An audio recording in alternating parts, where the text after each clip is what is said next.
Here are some of the current news stories dealing with Russia. According to CNN, former CIA Director James Woolsey, an advisor to Trump on national security issues, told CNN's Jim Sciutto that determining who was behind the hacks is difficult, but that he believes the Russians and possibly others were involved. I think the Russians were in there, but it doesn't mean other people weren't too. It's often foolproof to say who it is because it is possible and sometimes easy to hide your tracks. There's lots of tricks. Asked if Trump is playing the media with his comments on who was culpable, Woolsey said it was a possibility, noting that Trump is an expert in weaving around on issues like this. Sometimes people may have been talking to somebody in the National Security Agency and have an idea that maybe it was one type of hacking rather than another. He said, "I don't think this is a substantial matter.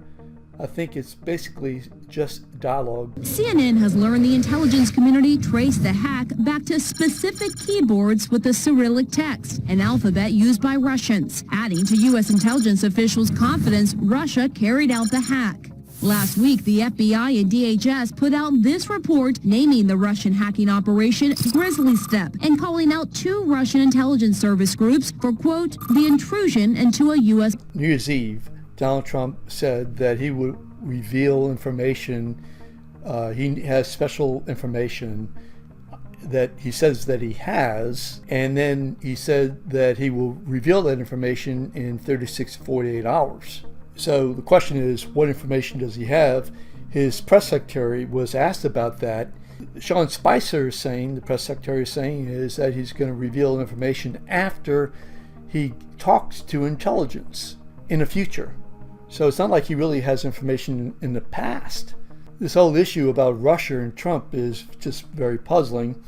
This is what Trump said the other night. Well, I just want them to be sure, because it's a pretty serious charge, and I want them to be sure. And if you look at the weapons of mass destruction, that was a disaster, and they were wrong. And so I want them to be sure. I think it's unfair if they don't know. And I know a lot about hacking, and hacking is a very hard thing to prove. So it could be somebody else. And I also know things that other people don't know. And so they cannot be sure of the situation. Like what do you know that other people don't know? You'll find out on Tuesday or Wednesday. This is what Spicer said in part today about what Trump said the other night.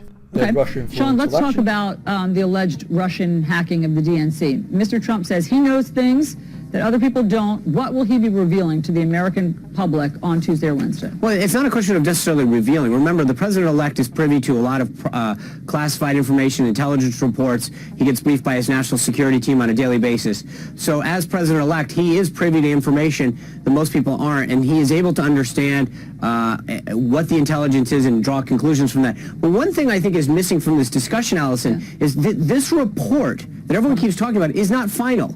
The current president of the United States hasn't seen a final report. The intelligence community is talking about wrapping it up later this week. So for anybody to be going out and talking about what's in the report, it's not final yet. And I think that the idea that we're jumping to conclusions before we have a final report is frankly irresponsible. Yeah, I mean, I said alleged hacking, but I want to get back to my question. It's Mr. Trump who said he's going to reveal something. So what is it that he says that he knows things? We accept, obviously he knows things that we don't know. He is getting intel briefings. Is he going to reveal something from an intel briefing? No. I mean, he's going to talk about his conclusions and where he thinks things stand. So he's not going to reveal anything that was privileged or shared with him classified. But I think he can share with people his conclusions of the report and his understanding of the situation. No, hold on. The report's not final. He has not been briefed by the heads of the intelligence community yet, and you're asking me what his response should be. He has not been briefed by the heads of the intelligence community about whether or not they believe that Russia is behind the hacking. No, they're coming in later this week to do that.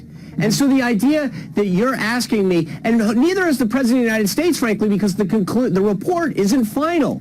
But Trump said he knows things other people don't know, and he's going to provide that information in 36, 48 hours, yet Sean Spicer is saying that he will know in the next couple days. And here are some of the tweets.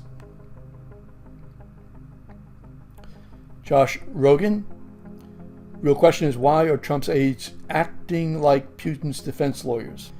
Zero evidence, his press secretary said. This one here. If Trump won't believe the briefings he gets from the CIA, FBI, and the DIA, where is he getting his new information from? Russia? When Obama puts sanctions on Russia, knowing Trump would choose Russia over the GOP and USA, and then Trump did just that. Bolton says Putin needs to change before relations with Russia should improve. John Avarice is dealing with the issue that I talked about. So Sean Spicer, are you suggesting that Trump has dementia, or did he lie to the world in order to exonerate Russia at America's expense? Trump no longer remembers super sensitive intelligence information he had less than 2 days ago when he said he had special information about Russia's attack on our nation. Because, again, Spicer downplays the expectation that Trump will reveal new information. Cybersecurity CEO John McAfee says that Russia didn't hack us. Russia didn't help Trump win, although I could see why they would want to. 8 years of dealing with an idiot was enough. Trump developing and maintaining a good rapport with Russia could be a positive for both countries, as past tells us. So what do you think?